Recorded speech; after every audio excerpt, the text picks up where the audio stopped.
大家好，我係 Kelvin。咁今日咧想同你分享一個咧就比較熱門嘅題目，就係咳啦。咁冬天會唔會大家都會好易咳呢？咳嗽咧其實係一種咧反射嘅反應喎，係用嚟咧保護氣管嘅。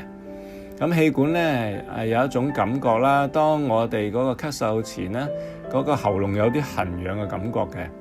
痕癢咧就代表咧我哋氣管咧有啲外來物。咁呢啲外來物咧，我哋必須要咳出嚟嘅，咁所以先能夠咧將我哋嘅氣管咧可以暢通。當咳咧就係咧氣管裡面咧有啲痰啦，或者有啲異物啦。咁所謂乾咳咧，只係咧痰比較少嘅啫。其實咧當事人感覺唔到，其實係會有一啲嘅分泌物。咁呢啲分泌物咧黏住呢啲塵埃啊，或者嗰啲小嘅異物啦，再由呢啲氣管咧裡面咧有啲纖毛嘅，將佢咧掃翻上去呢個咽喉。慢慢就會吐出啦，或者咧吞翻落去。咁所以咧，我哋嗰個氣管就可以保存得會好好多啦。咁氣管咧，當有個長期有啲分泌物咁嘅積聚啦，或者長期咧，我哋嗰個鼻水倒流咧，就會刺激喉嚨，咁慢慢會形成叫做久咳。當然啦，仲有好多原因會導致久咳嘅。咁如果我哋都咳多過1個星期咧，我哋就需要揾醫生幫手啦。咁有啲人咧就喺特定嘅情況下就會咳㗎咯，好似就去咗啲冷氣嘅場合啦，或者上車啦，或者可能即係我哋通常咧係鼻敏感引致嘅鼻水倒流啦。有啲人咧可能喺飯前飯後咳嗽，咁呢啲咧就通常都係胃酸倒流所致嘅。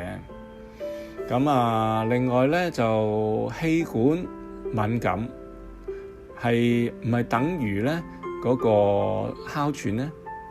兩者分別咧就係咧哮喘咧就係肯定係有一定嘅氣管嘅敏感啦，但係咧氣管敏感又唔一定係哮喘嘅喎。